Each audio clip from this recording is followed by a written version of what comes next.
Now we're ready. Hello, welcome to Nobility's Toolkit Tuesday. We're really excited today. We're going to talk about how to make STEM more accessible for students, students with disabilities, students of all ages. Um, we are thrilled to have our speaker here today. So we're going to go ahead and get started. So before we begin, of course, we just want to remind you that Nobility is a nonprofit. It's Giving Tuesday today. So what a great way to remind you all about Giving Tuesday. But we do encourage you to visit our website and go to nobility.org/donate. That really does help keep our community programs up and thriving. This includes webinars like this today, our Toolkit Tuesday, our K12 Access Toolkit, which is a great resource when you want to know more about assistive technology evaluations, consideration process. That includes our modules as well as additional trainings and resources. We also have our Be a Digital Ally, which is our monthly webinar series, talking about the foundations of good web and content design from that accessibility standpoint. We have Access U, call for proposals and pre-sale tickets are going on right now. That is our annual web design accessibility conference that happens in Austin. But of course, we will be doing our hybrid event again this year. So virtual attendees will have access to all of the sessions live, all the keynotes, everything. So you will be right there with us in Austin, Texas. So please check that out as well. And then lastly, of course, our accessibility internet rally. We just wrapped up our countdown. This is our annual competition where we pair web developers that are interested in accessible web design with nonprofits that are in need of either a brand new website or a redesign to help make sure that they're able to reach out to as many people as possible. So we just wrapped up this past year, and we're going to have our winners announced coming up in January. So exciting stuff. Again, please donate to nobility.org/donate. All right, so we're going to dive right into the session, and I'm very excited about it. We're going to be talking about STEM. We have, instead of some links, we're going to give you a website, and it is just makerawaker.com. So that's makerawaker.com. And our presenter today will take us through different resources and tools that are found on that website as we go through our discussion. And I'm told, if possible, to try and have some paper clips handy. So we'll see where that takes us later today. So without further ado, let me introduce you to our presenter. We're going to be talking with Ken Hawthorn today. He is a STEM educator who has deep experience in building makerspaces in schools. His blog, of course, Maker Awaker, is free and has over 100 different STEM lessons and projects that are covered. Welcome, Ken, and if you could give us a little bit more about you, and then also just a reminder for us what STEM stands for. Oh, okay. Yeah. My name is Ken Hawthorn. I was a prototyping engineer for a long time. So I would build the first prototype of a thing, usually for garage-sized companies. And for the last 7 years, I've been lucky enough to be finding my space here in schools and helping students kind of adopt that prototyping mentality. And that includes students from all different backgrounds, and accessibility is a big part of that. So when I'm thinking about accessibility, I'm thinking about trying to bring in everybody. And as we look at new tools, techniques, and materials that are available to us, the goal is to find the right tools and techniques that amplify our own abilities, right? And so I'm looking at accessibility not just in the lens of somebody who has a lack of an ability, either does not, have all of their eyesight or hearing or physical ability to move and hold a tool. I'm looking at all of us overall, and so I'm trying to, for example, just prior to this conference that we were talking about, there's very large hand tools that I think kindergartners should use, but universally kindergartners are not large enough to use some of these hand tools, and we'll be talking about that. So I have some experience working with students with disabilities. We just did a workshop with Texas School for the Blind, and my students here at ACE Academy in Austin, and students over there.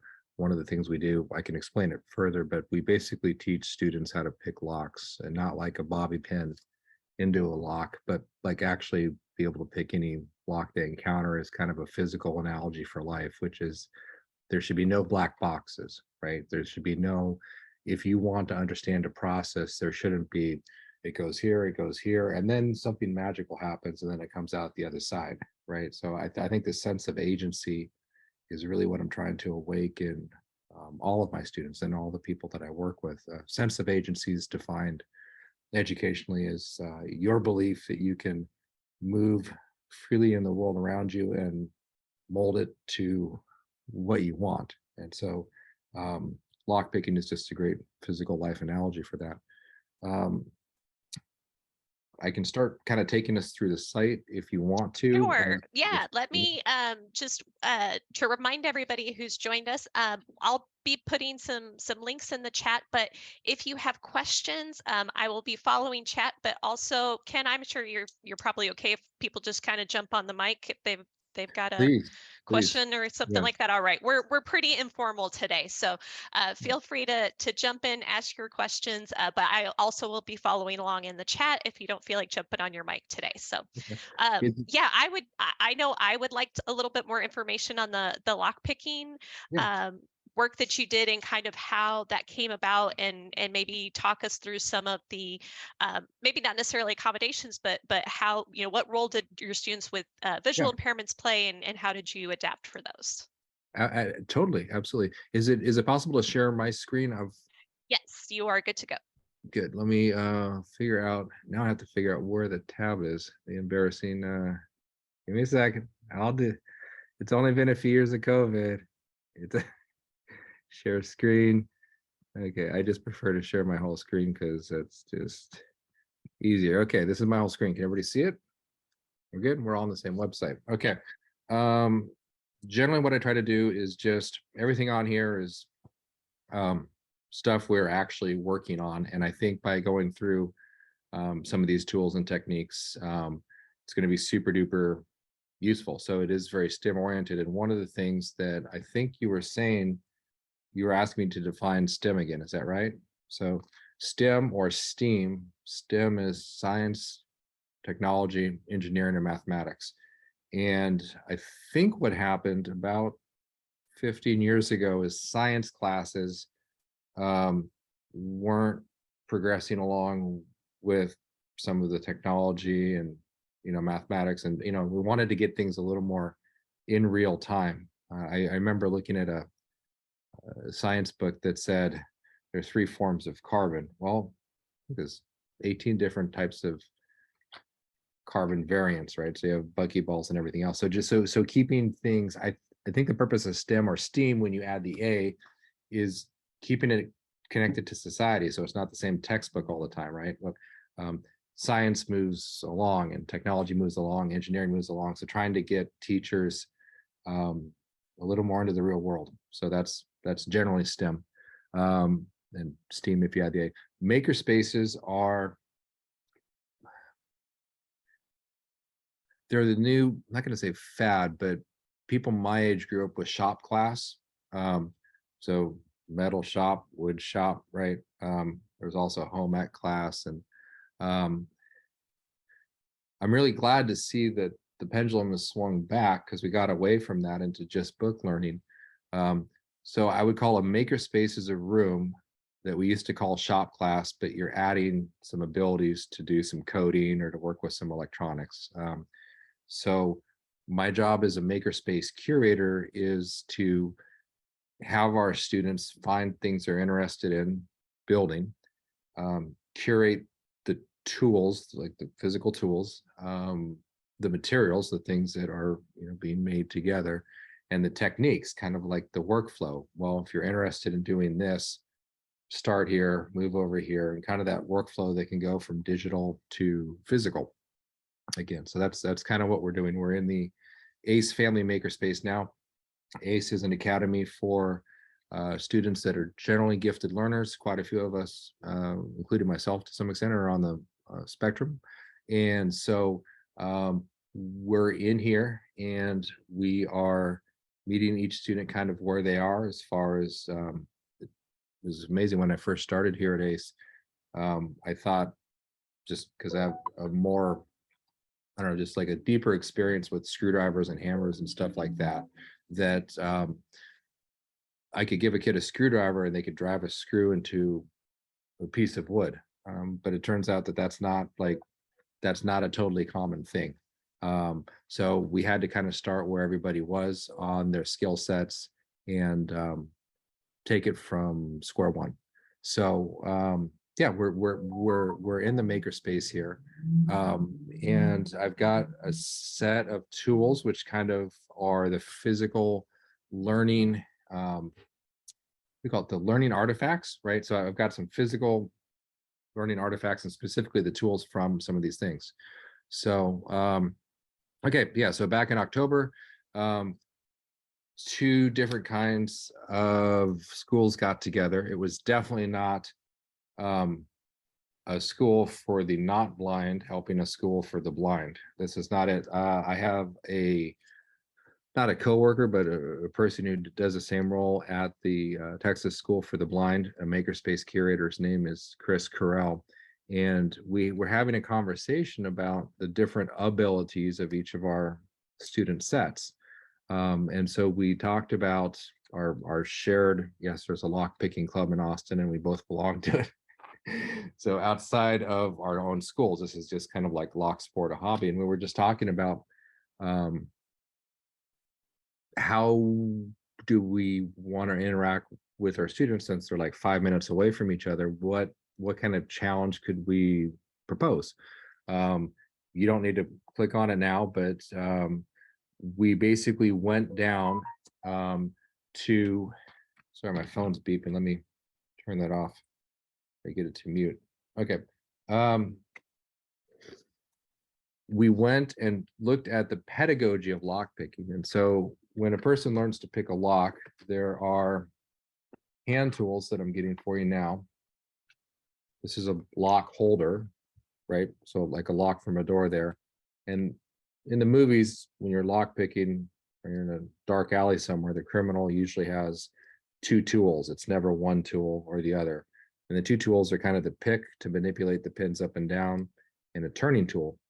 And so just getting how a lock works across to each of our populations, what I found out in my experience was our students have sometimes hypersensitivity to different materials, and like fidgets are super important to them, and not just any fidget. Everybody gets a toy ball or whatever. Like it's actually nice to have customizable fidgets. I found students that I couldn't teach until lock picking. It turns out we have these little micro tactile feedback sensations, and put a lock in somebody's hand at this school at ACE, and it's like, wow, now we can teach, biology. Because it's just like there's a thing, a certain circuit in their mind has to be occupied in order for the other circuits to be freed up.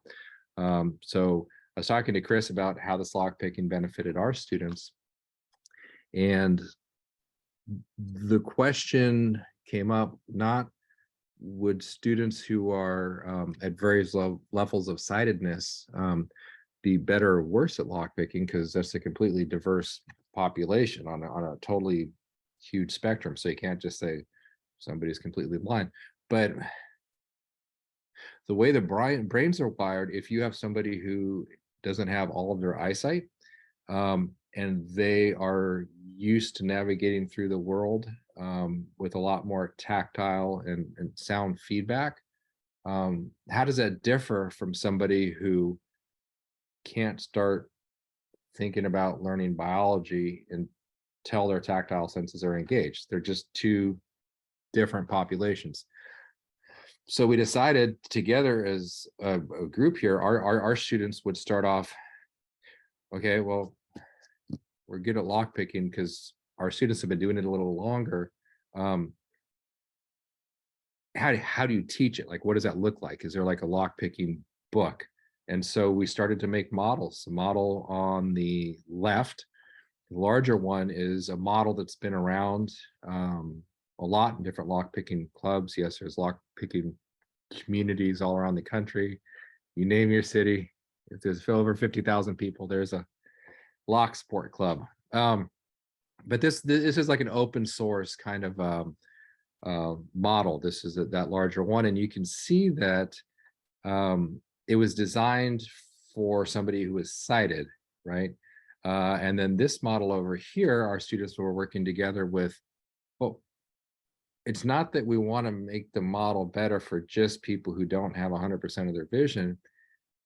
We want to make it better for everybody. So we found that going through the exercise of making the curriculum, not the curriculum, yeah, no, it's not the curriculum, the learning tools, the physical lock models, more accessible. Even if you're thinking about it with a specific population in place, you're making it more accessible to everybody. So then there's a link to the video. It's a little bit longer, but if lock pickers have rock stars, our rock star showed up from Seattle, paid his way out here to kind of work with both sets of students. And now that work is ongoing. So I don't mean this to be just a lock picking thing, but this is one of the things that we do in a makerspace. We understand these hidden systems. So that is, what was that? October 14th. And this just updates all the time with, things that we're working with. I thought what would be interesting, I did ask people to bring paper clips, and we're going to talk about that, but just going through some of the things that we've done very, very recently. I want to share as many tools and techniques as is useful to folks out there. So definitely in the chat, please, hey, I'm super specific in this one thing. Can you please answer this question? Absolutely. I've got a makerspace. I'll answer to the best of my ability on ways that we can adopt things. You can see from the last few posts some things that don't quite look like tools here, right? Especially stuff like this. You'll recognize these as political signs. And so as an invitation to you, we're trying to open source a thing. This is not something that's official. It's just, we're trying to start design day, like design, haha, using political signs and taking apart those things, bending the wires, making new things out of it. And since we launched this earlier this month, oh my goodness, there's been a huge amount of feedback. So you can learn more about it here, but generally we don't want to be just a makerspace in a school. We want this to spread around. So I want this to be maximally accessible. And so the idea is people will copy Design Day, and it'll start to be a tradition. Those political signs are left out. What can we physically build with them? So asking the students that, they started coming up with, here's things that I want to build. And some of the stuff we ran into right away was, how do you work with that, right? So here's a student. Does anybody recognize these things here? Vice grips. They are ones that will lock into place. So they have this screw on the back. And what happens is, you don't need two hands or all of your digits. You find something that you want to, sorry for the squeaky. You find it's closing, something that you want to clasp, and you get it to just a little bit smaller than that diameter, like that. And then it will actually click into place, and it's like a bulldog. It's not going anywhere. So we found when we were trying to work with, student just brought in this sign literally 20 minutes ago. But like most political signs, this is our book fair. You have, we have wire, we have sign. And the goal is to use both of those things. the students had no problem cutting the wire with scissors. We could think about a lot of different ways to do this and talk about that, but this was very approachable.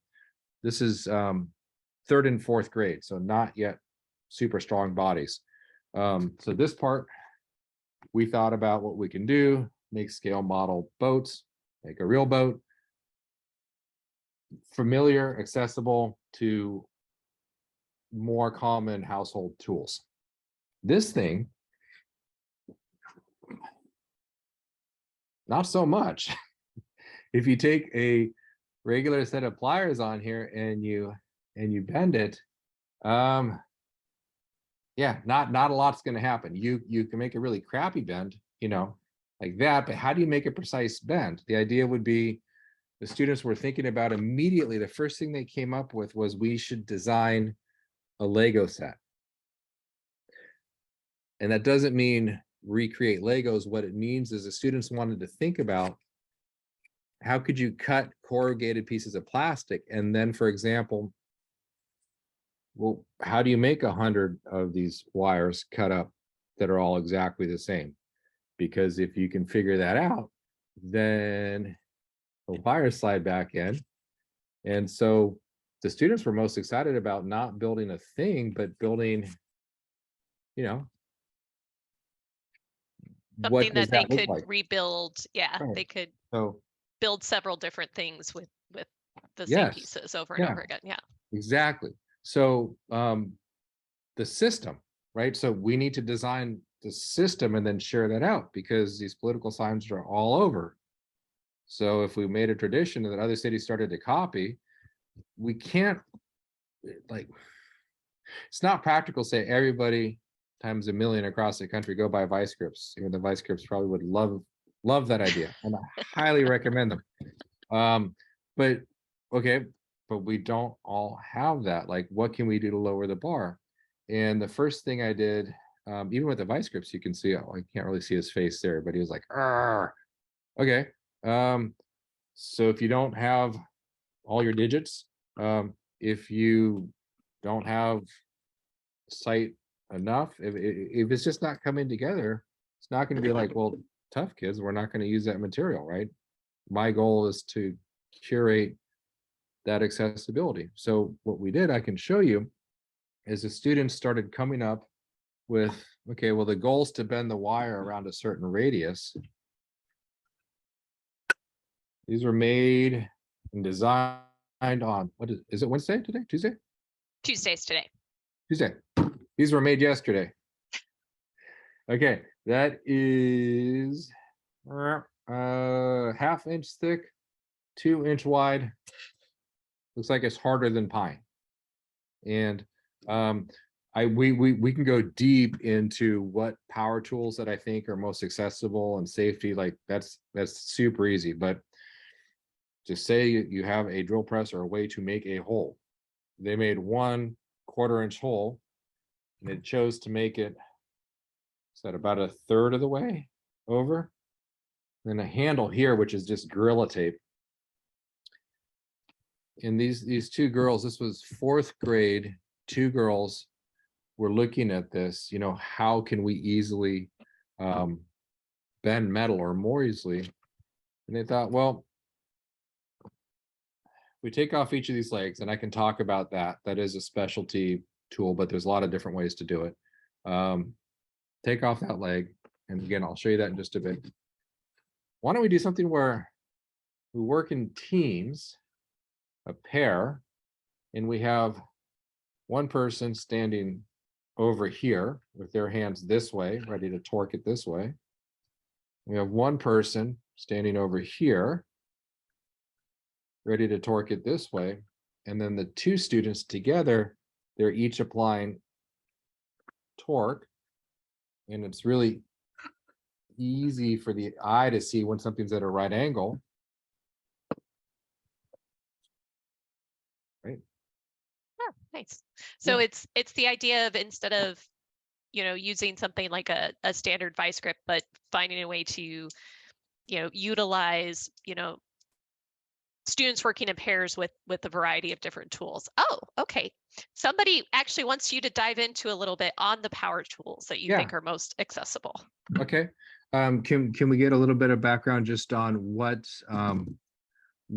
age or what lack of ability, like is it a digital thing with digits or sight or like It's vision. vision? Okay. Yeah, let me do that right now.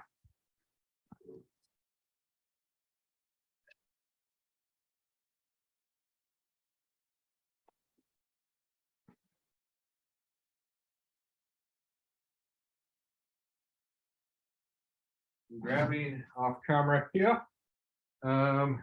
What kinds of materials are they trying to go into? Is it like super general or is it super specific on materials? Just like generally I want to punch holes and stuff, or It's sort of a whole spectrum. It's partly a question because we have a makerspace on campus at Kansas School for the Blind, and you know we have lasers and 3D printers, but there's certain like small things, as you probably know, that we've sometimes run into barriers of like, yeah, punching a hole in something or cutting wood down, or you know, just some of those good old-fashioned shop class material. I'd say mostly we work with wood, plastic, fabric, if that helps, some metal. Yes. Okay. I would like to excellent. I'll answer the question with I think what's going to be the wrong answer by sticking with power tools. So I'll just tell you that. And then I have a whole range of tools here that are definitely not power tools, that are like super, like they just amplify a student's ability to work independently. So, okay, and I can say this from experience because Chris Carell, who's not on the call, and you can contact him at Texas School for the Blind, or I can put you all together in a conversation. We're using a lot of the same tools and developing a lot of the stuff. It's not just lock picking. Okay, having said that, we can do actual power drill. Does this have a model number on it? I can get it. The Makita XFD10, like super specifically this model. And then what you want to do is on your drill bits, what you're looking to do is you generally want to shorten your drill bit quite a bit if it's like 1/8 inch or 1/4 inch hole. Easiest way to shorten it is if you have a fixed belt sander or some way to abrade it. Don't try to cut it, and then just bring it back a little bit. But the student I've found with this specific chuck, this has a lot of turns this way for the amount of closure that it has. So I've found that even a second or a third grader does not pinch themselves. I know you're working with a different population here, but I've never had anybody pinch themselves the way the tip of this chuck is formed and the ability to lock it into place. I also like, if you're looking at just kind of the placement of the forward and reverse direction there, and then just the whole Makita line in general, this whole battery setup, which goes to everything from hand vacuums to power saws. This is just, you can do this in the dark all day long. So to answer your question in that way, first, I would get a few of these and start building that out. Well, okay. Can you just confirm the number again? Sorry, yes. It was sorry. 41. Oh, XFD10. Got it. Thank you. Yes, absolutely. And I would absolutely recommend that product. There's no, yes. Okay. Having said that, even with sighted students, there's a couple downsides to power drills, and they're not safety. You're not working in parallel. What I want to be able to do is have students take a new material or tool or technique, have a goal, and have the most of the class being able to work in parallel, in teams or by themselves, and just push it forward beyond tinkering to actually do stuff. So the tool that I'm most excited about, that changed my everything like 8 years ago, is this tool. Does anybody recognize that? It's like a punch. Oh, I can't remember the term. Yeah, it's an eyelet setter. Do you see the shape of that? Is a nice parabola in there? That parabola is what we're going to cut a hole in before we reinforce it with an eyelet. So there's a few different things going on here. I've got deep experience with very young students. I've got experience with students who are blind. You can take something like cardboard, but you can also take something like a popsicle stick. Let me get a popsicle stick here. And as soon as you are able to make a hole in a popsicle stick without cracking it along the grain, then you're off and running in a makerspace. So if you take a popsicle stick that's not cracked here, there's a large hole and a small hole on the other side. I have had no injuries over, knock on wood, but I don't think I need to. Like, this is something I've literally done down to kindergarten. This is the 7th going on the 8th year. You can pinch your hands all around, try to get into the cutting area, and you just can't do it. It's exactly the right size. So what it allows you to do is, because it's a parabolic shape, it's going to touch on 2 points first. Where can you see the shape of the cutter underneath? Right there. Is it right there? Mhm. Okay, so it's touching on 2 points first, and then as you squeeze it, it's, those 2 points are going whoosh, whoosh, and you don't crack the popsicle stick. This is a little bit of gold paint we were using earlier. So you have a popsicle stick that's not cracked, or you have cardboard, or you have, this thing will do 1/8 inch birch plywood. Like just serious stuff. You got to get on it, but it'll do it. And then you take that, you take the metal eyelets. How much am I paying for these? Are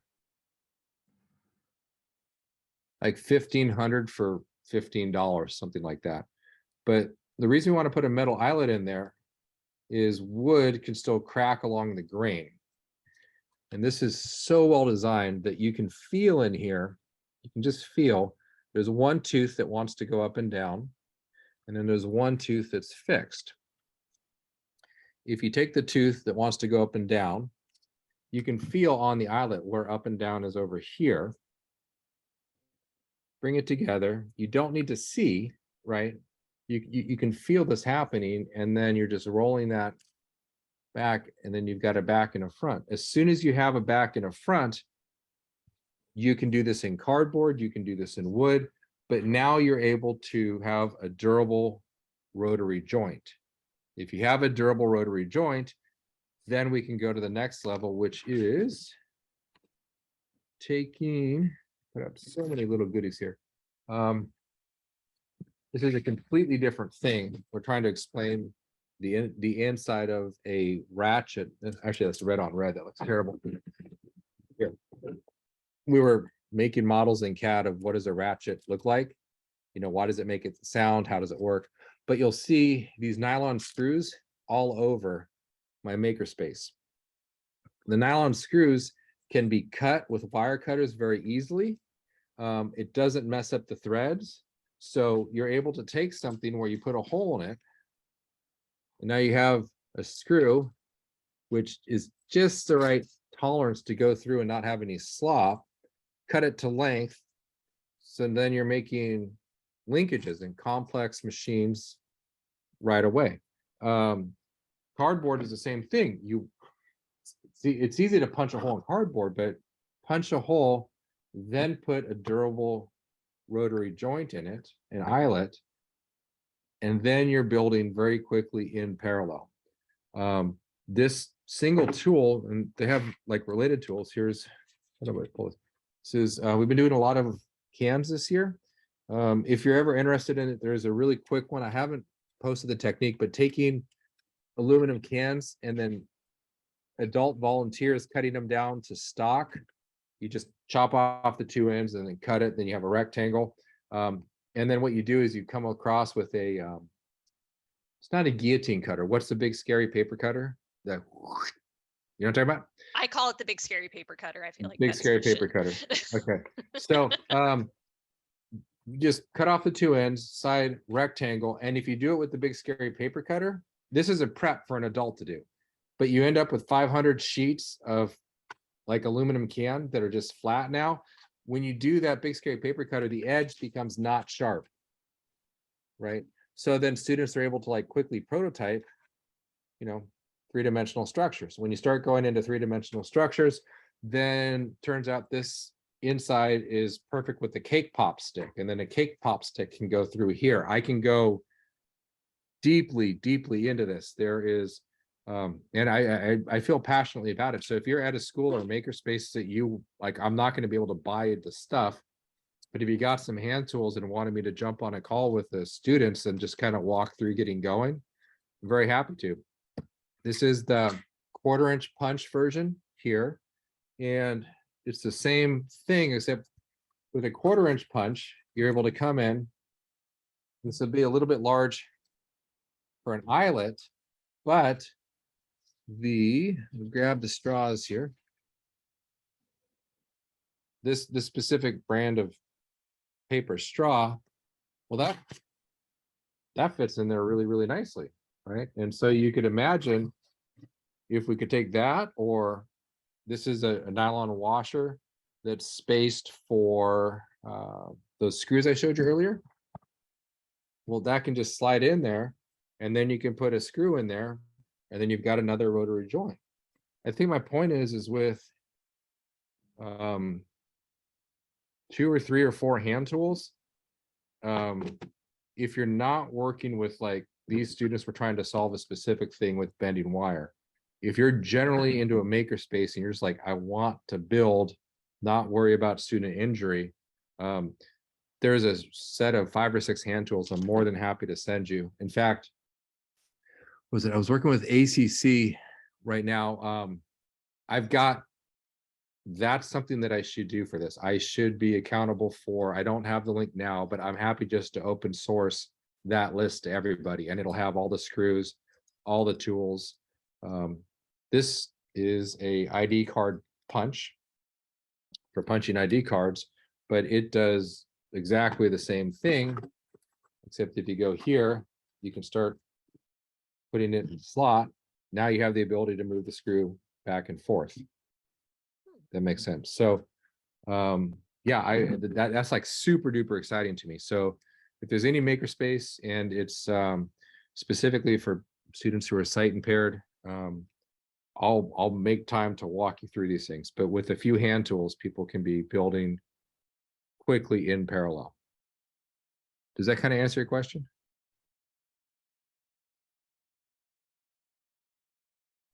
Sorry, I cut out and just got back in. But yes, yeah, and I'd love any list or Yep. I jotted some notes, but yeah, Okay. appreciate Yeah. There's I'm more than happy to do the list, and if you want to work with myself or Chris, we're happy to jump on a call, and once you get the hand tools, kind of get you going. Okay, so that's specifically making holes and stuff. Do it with a parabolic punch, and then specifically with the power drill. This one. Excellent. Okay. Where were we? Okay. We've got Jay. Tell me if I'm staying on track or moving a little further afield. I'm thinking if we're talking about the best hand tools, why don't we talk about the study of hand tools? Okay. Because if something works or doesn't work for us, it is us. Like our sense of agency is not like, well, I don't have the appropriate tool. Bummer. It's again making it. It could be a simple block of wood to bend a wire, but how about something like this? We were working with some students, or not students, some seniors. Our students were working with some seniors to develop a grasping tool, right? Because if you're working with arthritis and you've got limited mobility in your fingers, like how does that look? And the students have done a little bit of research. They've identified that one of the things with grabbers is can still fall out. So they found this design and then just modified it and talked about it. Well, what would it take to make it grasp? And we found out if you take material from, those relatively thin plastic cutting boards, it's made out of something called Delrin, and Delrin has a different feeling to it, a different flexibility to it than something like acrylic. And so we found out if we took Delrin jaws and then worked with these sizes here and these linkages, we could get something that you put this in the grasper, and then do you see what's happening to the tip? Oh, it's actually it's forming around it. Yeah, which is what a hand does. And we found you can get pretty, there I am. So I'm firmly held. I'm not hurting my finger, but this is definitely on. And so this idea of understanding what the technical term is a flexure mechanism, and you can see that these triangles are under either compression or tension, or different parts of them are. But what does that look like? So we've done with, well, let me go back for. So like examples, we were working hold with on one second. Can you go ahead and stop your share screen so that way people have a little bit better time seeing what you're doing there? Absolutely. There you go. Sorry. Okay. So testing, like this is one that didn't work. We found that acrylic isn't, you can see where all those little supports kind of gave out. It still wants to flex, but it would crack. And just even where to route the rubber bands, like maybe something is, we want to change how hard you need to push or pull on the lever, right? Well, where can we find rubber bands? Everybody, what are those rainbow bracelet rubber band kits? 10,000 for $10. So they decided on that rubber band because of this dimension and this geometry. We found out we were breaking handles because we had points that were coming too sharp, and there was stress building up on them. So these are all prototypes. I mean, when you buy a new tool, spend time figuring out how to make it better. So with this one, how do I make this better? Well, yeah. Oh, well, I was curious in terms of, especially for your students that you mentioned, you can't just hand a kid a screwdriver sometimes, that they need some additional, information and starting places. Can you kind of walk us through maybe briefly, just, when you're giving a student that like eyelet puncher, or having them, first work with those tools, like what is your intro process to that, and how are you walking them through?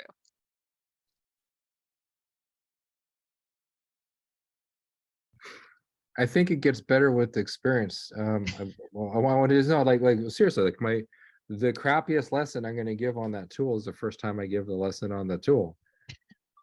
The best time to get a lesson from me on how to use a screwdriver is to be the last student out of the last 300 in the last 5 years. Okay, I got it down. So the explanation gets better with experience, but there are common things like okay, always look for safety. So I just, parents are like super picky about the same number of fingers coming back like every day, right? And so what is my student safety like? And so I've got to look at where's the danger, where's the, oh, that is bad, right? Like just, so I have to start first, put on the administrative hat, like, or the insurance hat, and just be like, what can go wrong? And so if you're working with, I don't know, I guess my question is, how do you make them avoid the what could go wrong? Because right. I know with So, my kids, you give them something and they're going to find the worst thing to do with it. Right. So off the bat. I think what I'm trying to say is the first step in process is identify the mistakes that we can't come back from. Okay, because I want them to make a lot of the other mistakes.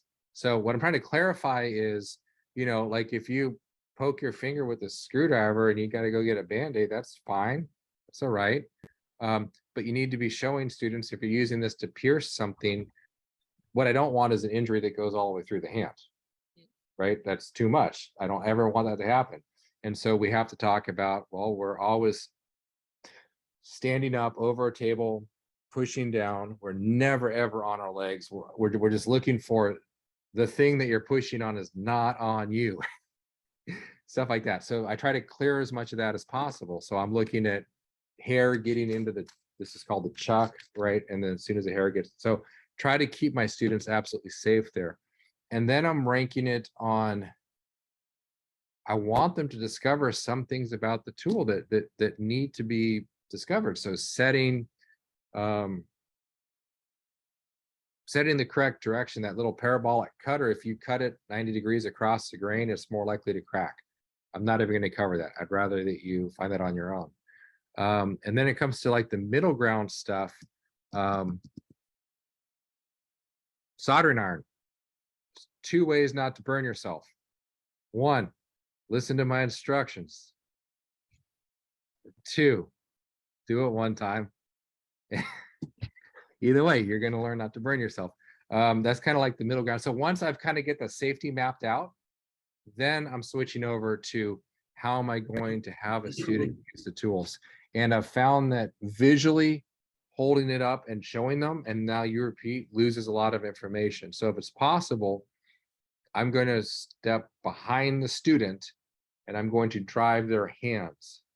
So ideally, I am holding their hands on the tool. And so specifically with a Phillips screwdriver, right?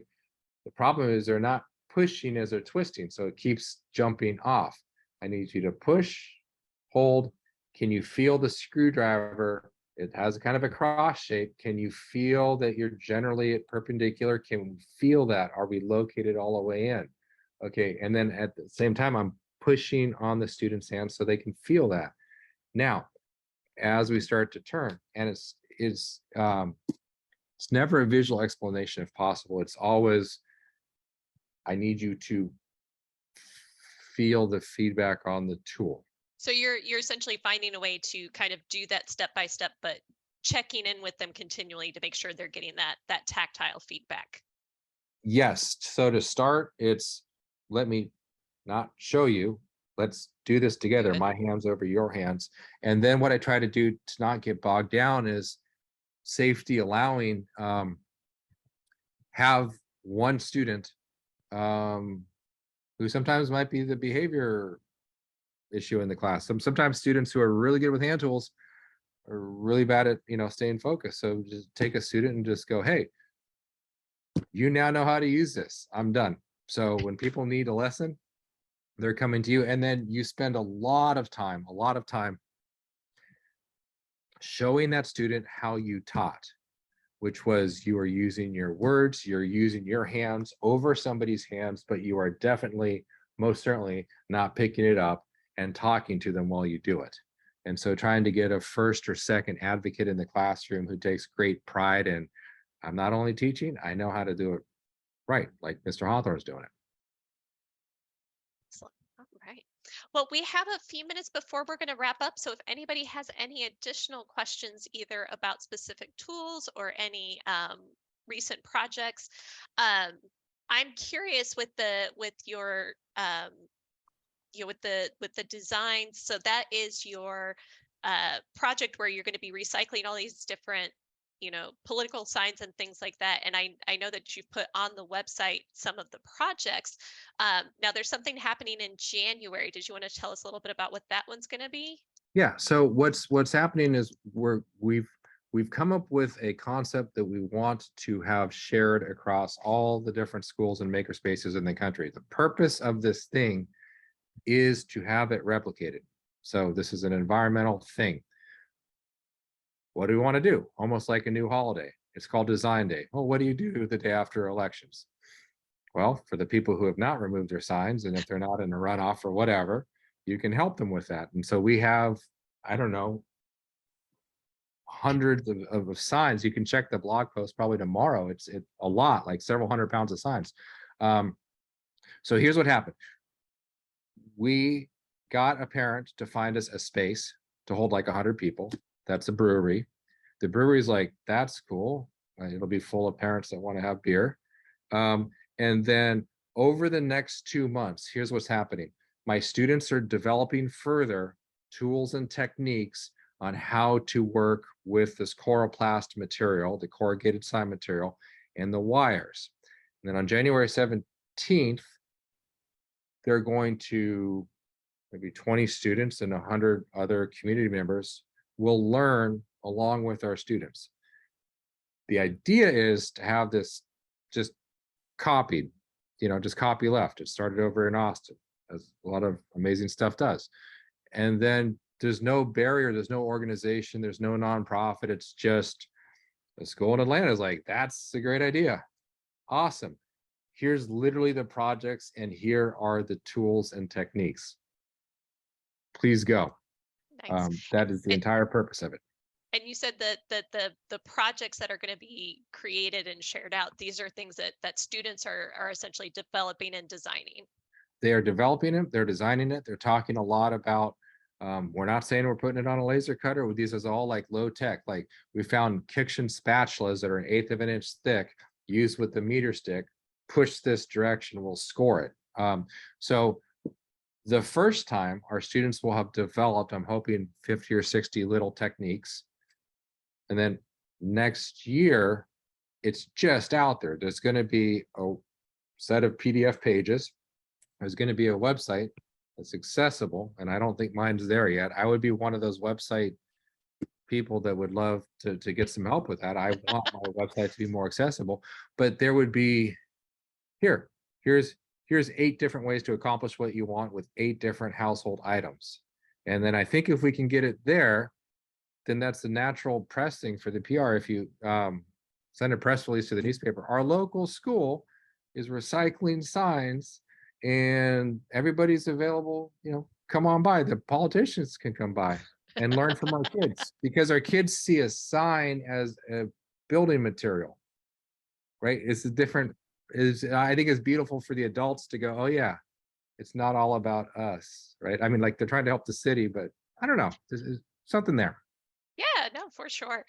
We had a great question that popped up in the chat that maybe we need to bring you back later Yeah. to get some progress and see Yeah. how some of those projects turned out, and once you're ready to share out to the world. So Totally. It's going to be updated live, but I will talk to anybody and everybody about this because I want people to steal it, copy it.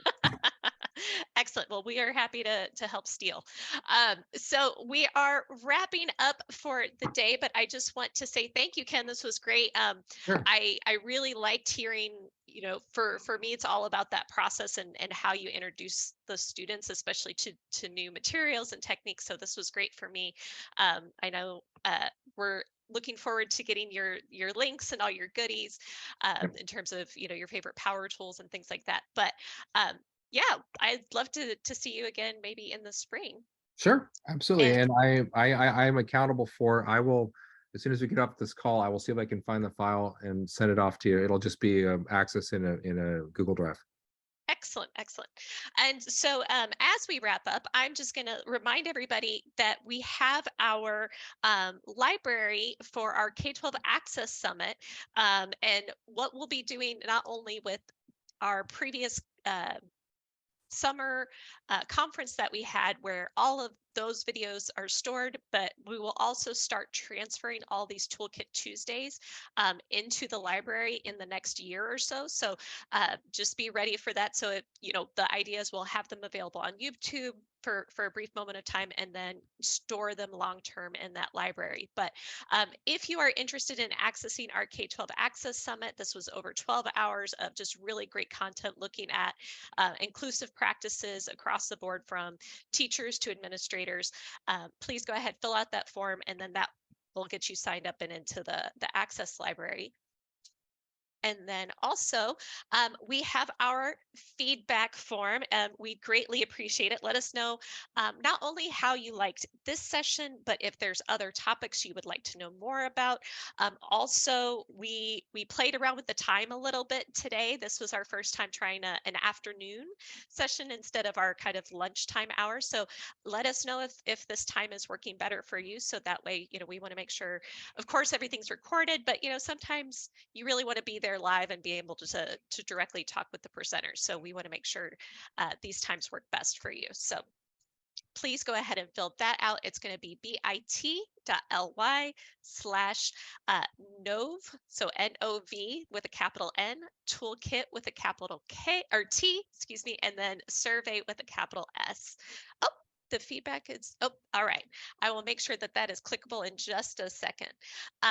And then lastly, of course, please join us for our next one. We'll actually have Melissa Green, our very own, who's one of our accessibility specialists here. She's going to be talking about how to create accessible course content. So if you're using MLS, depending on which ones you're using, we're also going to talk about, just kind of basic good, how to create your course content for all of your students to be more accessible. So that will be happening not in December because that's, the crazy holiday time.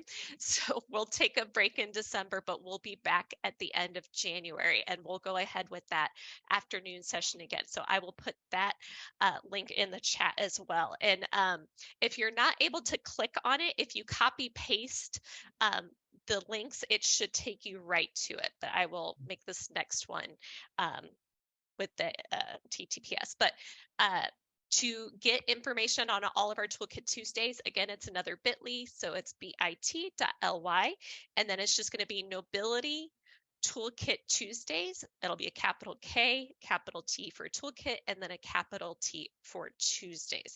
So let me put that in there. And Ken, thank you so much. This was great. I had a great time.